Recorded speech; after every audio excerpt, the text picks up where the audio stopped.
Hello everybody, welcome back. This is Card Game Guru here today, and today we are reviewing patch 63.4 for Storybook Brawl. Let's go ahead and jump right in. Sorry this video is a little late. So the Headless Horseman, new hero. New hero. You start with 3 kidnaps. What do we think of that? I'm not huge on kidnap actually. I mean, it's actually... they're free. So it's actually just kind of like drawing an extra card. I don't hate it. I think this is a card I'm going to have to test some with. Steal characters whenever you want. It says right here, do you want to cast them right away for the early or to save them to get the buffed enemies late game? You probably want to use them early. I think holding them in your hand is going to keep you at a disadvantage for triples. So you really, actually think you actually just have to play them early. The more I think about this, the more I'm not super impressed with this hero. Same reason I'm not super impressed with Gwen. That 4th card in your hand is kind of important. It's not bad. I don't hate it, but it's not exciting to me. New card. Okay, new 3-drop, 3 mana, or 3 gold, 3/1. Slay at a random character your hand. Alright, I don't hate it. This is another one of those good cards for you Slay fans out there. I'm not super high on Slay. I'm like 50-50. I don't hate it. I like the new re-ranked Vampire. But the cards like this, I'm just like, meh, it's alright. It's super high rolly. Filled the Adventurer. I think I'd rather just have the Adventurer still. Gives you character. The upgraded version gives you characters your level. I mean, I don't think this is going to be a good late game character. I don't think this fits very well until any late game comps. I'm willing to be wrong though. Mix-a-Wizzle. Transform a character into a random character 1 level higher than your hero for this brawl. Yeah, that's alright. I don't hate it. I mean, it's another high rolly card. It's fine. Give it a 6 out of 10. Yeah, it's alright. Not a whole lot I can say about this. I'm trying to think. What's my... I don't hate it. I mean, it's probably good mid-game, but bad late game. When you have your late game comp, it's probably just not great. But mid-game, when you have these random characters in your lineup, it's not bad. Yeah. I'm interested to try Mix-a-Wizzle. Noble Steed, level 2 treasure, I believe, right? Is this a spell or a treasure? I think it's a treasure. Your questing characters have 1/1 and reward 1 treasure higher. This is interesting. I would like to see where they're going to push this. Having a questing build is really interesting. I don't hate it. I think it opens a cool design space. I'm not sure how good it is yet, but I think it's going to be good the more they develop into it. 6 of Shields. 4 gold, or level 4 treasure, right? Yeah, I think this is level 4 treasure. Your characters have 3 health. Yeah, I mean, sure. It's fine. I don't hate it. It's alright. I could see this being a good mid-game treasure, but a bad late-game treasure. Probably something I'm willing to pick up mid-game, but want to get rid of late. Moonsong Horn. I like this one a lot. 4 gold, or level 4 treasure. Your characters have 1/1, and your spells cost 1 less. I'm really big on the spellcasting deck, and I think this card is really interesting. It gives you more treasures to build into the spellcasting deck. Yeah. And it's like double ability wells makes it a little bit better. Yeah, okay. I'm down. I don't hate it. I actually like this one. This is probably my favorite ad so far. Level 6 treasure. Your starting characters have 12/12 if you have a character of each level. How do I feel about this? It's fine. I think it's pretty good. I think it's comparable to Monkey Paw. Makes for interesting comps and adds a little diversity to the game. I don't hate it. I think it's pretty interesting. Really cool. My problem with this is you're not going to see it until late. So normally you're not going to be able to... So like level 6, you're probably 3/4 of the way done with the game. Are you really going to want to take a 2-3 turns to build up your team or your comp to get one of each level? Probably not. But maybe. This could be really good in dwarves. Right? You have 2, you have crafty. 3, you have doubly. 4, you have the pump one. 5, you have angry. And 6, you have lordy. Yeah, alright. I'm interested in that. The Arc and Dwarves would be really interesting. Pandora's Box. Another level 6 treasure. After 2 brawls, this transformed into a random level 7 treasure. Meh. Fine, it's alright. It's fine. I don't hate it. It's not great, but I don't hate it. It's another one that's going to be like a late game treasure, and it's going to be hard to transform late. I mean, how many extra turns after 6 are you going to have? Probably not very many, but maybe I'm wrong. Okay, level 7 treasure. Another level 7 treasure. When you cast a spell directly on one of your... Oh, that's really good. This is really...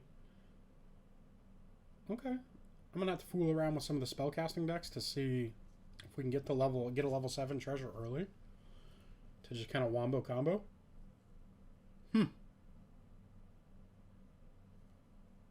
They're saying they're going to keep an eye on it and it might be too good. I can see that. This card does seem very pushed. So card changes. Now we're on the card changes away from the new cards. Spear of Achilles. So instead of 5/5, it gives us a 7/7. Yeah, that's fine. I mean, I liked Spear of Achilles, but I didn't take it very often. I could see it. I mean, saying it's weak compared to other level 6 treasure, that's fine. I agree. Making Magic Sword level 7. That's a good boy nerf, basically. Yeah. Sure. I'm okay with that. Now we're just getting to the point where we have a lot of level 7 treasures, though. And it doesn't feel very special, or like a lot of them are just kind of medium. And this one I don't hate being a level 7. I'm glad that it's not a level 6, but... eh. Pied Piper Hero Rework. You shop sell an extra animal with 1/1? Okay. I like that a lot. Pied Piper was a little weak in my opinion. Especially if you got into a lobby with like Geppetto and Avella. So yeah, okay, sure. Wombats in Disguise. Now you're getting a random character. Summon a random character and give it attack. And give it my attack and health. Sure. I mean, the new version can summon any character, so you can get a 2-drop. Yeah. It's fine. I don't hate it. I don't know if that's going to make it any better or not. We'll see. I'll have to play with this one, definitely. Shoulder Fairies. Never really been impressed by this card. I mean, making it cost 1 less, fine, but I still don't think I'm ever going to pick it up. Yeah, I'm just not impressed with Shoulder Fairies. I'm just not... I think we could just get rid of Shoulder Fairies. Just get rid of the dilution in the pool. Maybe I'm wrong. Avella Rework. Your evil characters have 1 attack base, so you're half a Krampus. Your evil attack plus 1 attack for each of your animals that died this brawl. Okay. So... I don't hate that. Means the token generation is more important now. I'm going to have to give Avella a try as well. I really like playing the animal. So, Lordy. I actually like this upgraded Lordy. Gives your start of each brawl for each dwarf and Princess White. So it's just kind of a subtle buff, but it is a buff. So you don't have to get rid of your Princess White leader in the game, which I never found really needed, in my opinion, but I do like to see the change. So here's the Princess White change. This is a big change for dwarves. Now it gets +1/+1 for each dwarf you've bought this game. Quest by 7 dwarves. It's the same. The quest is the same. So it doesn't synergize as well with Tweedledee and Tweedledoo, but it's still pretty good. I don't hate it. It makes it interesting. So you're late game, so you're not just spinning looking for Lordy. You can just buy the dwarves and then sell them back to get a bonus on your Princess White. I don't hate it. Definitely gonna have to play with this more. I played with it a little bit yesterday, I want to say, and got a top 4 finish with the dwarves. So we'll see. Ooh, the Copycat Change. Okay, so this one I think is really good. So 4 cost Copycat, cost is the same, but they changed its power and health, or its attack and health. After I attack, trigger last breath abilities of the characters behind me. Instead of being a 4/4, it is now a 2/12. It went from 8 base total stats to 14. I think this is just going to be really good. I think it's going to allow you to get more than one attack in for once with Copycat. So that's really exciting. I'm excited to see how well the Copycat decks or comps are now. Fallen Angel is the one I was thinking about earlier. So now they basically, what this is, they just fixed the cat bug, the black cat bug, where if you spawned when you got the last breath trigger of the black cat, it would pump your team. That isn't how that works anymore. Counts at the beginning. Your starting characters. Okay, sure.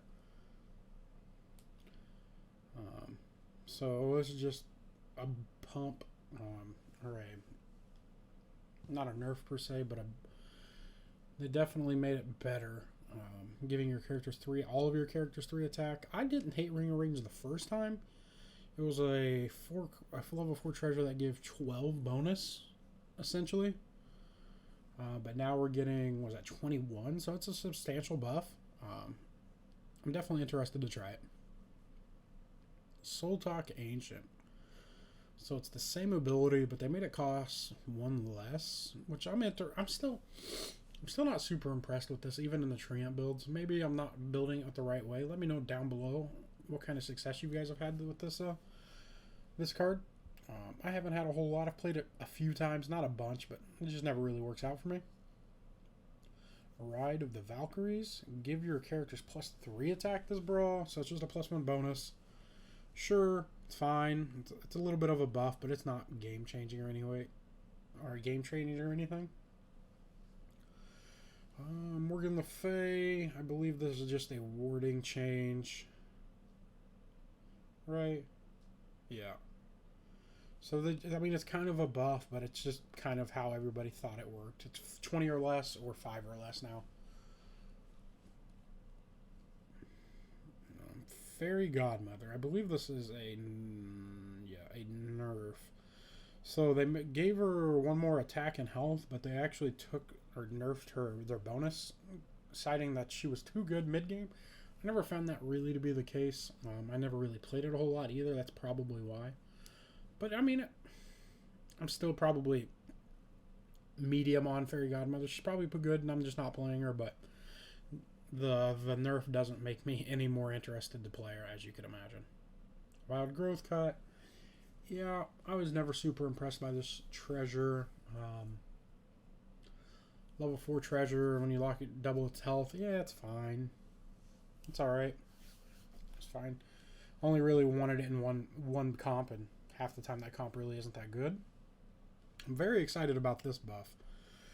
So, for every 3 good characters you buy, you get a random good character with a 1/1. So, Snow Angel felt on the brink of being good, but not great. But now with this buff, it's a little bit better. It might push her over that hump for me. I'll definitely have to try her. I'm excited to play a little bit of Snow Angel. Old Boy got a nerf. It just went to a 2/2. Really strong. The Magic Sword nerf also hurt Good Boy as well. So I would bet that we see a lot less Good Boy comps. It's just not as good as it used to be, obviously. It's fine. 2/2 is not substantial. So they did nerf Sad Dracula. Instead of pumping the pumping the health, it only pumps the attack now, pumping by 3 instead of 3/1. Yeah, I mean, I get it. Sad Dracula, if you got an early ranged character, it just kind of ate people alive. So, yeah, I'm okay with that. I still never really had success with it, but I've seen other people in the videos where they just get like an early sure shot and just kind of smoke people. Okay, Shrivel. Shrivel now correctly reduces the health of damaged characters. Comes up most often when it's cast off monster book. Sure, I mean, this is just kind of a quality of life change. It's not a buff or a nerf. It was all a dream. Choose hero options completely random. Won't preserve hero select slot order. That means free heroes won't always show up in slot 1 and new heroes won't always show up in slot 4. This just also feels like a quality of life thing. It doesn't really seem like it's a buff or a nerf per se, in my opinion. Bug fixes. The same character slot can attack only 5 times in a row. I didn't realize you could go infinite, but it's apparently something you could do before. It's probably a good change. Wonder Waddle now upgrades a Lonely Prince and a Frog Prince without needing to transform. I don't know why that was necessary, but okay. We now properly handle tripling when you have up to 4+ copies of a character, such as casting multiple kidnaps in a turn. Sure. Sir Galahad no longer triggers again the next round when you time out of a treasure choice. Yeah, that's fine. Makes sense. When Polylogo slays and survives, it will no longer lose out on the other bonuses from slaying, such as Sad Dracula's buff. Okay. Sure. Charon and Coin of Charon will no longer waste their buff on level 1 characters. Coin of Charon. I didn't even know there was a level 1 character. Was that the tokens or tokens level 1? I think so. Kidnap and Gloves of Thieving will no longer steal level 1 characters.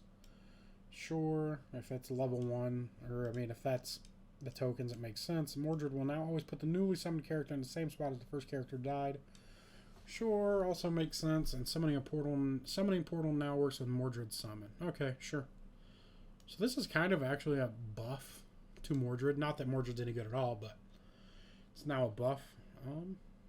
Overall, I think this is a really good patch. I think there's definitely some things I want to try. Let me know down below what you guys are most excited about and want to see me play the most. And remember to smash that thumbs up button if you like this content and want to see more. Remember to subscribe to the channel, and I hope I see you guys tomorrow. Bye-bye.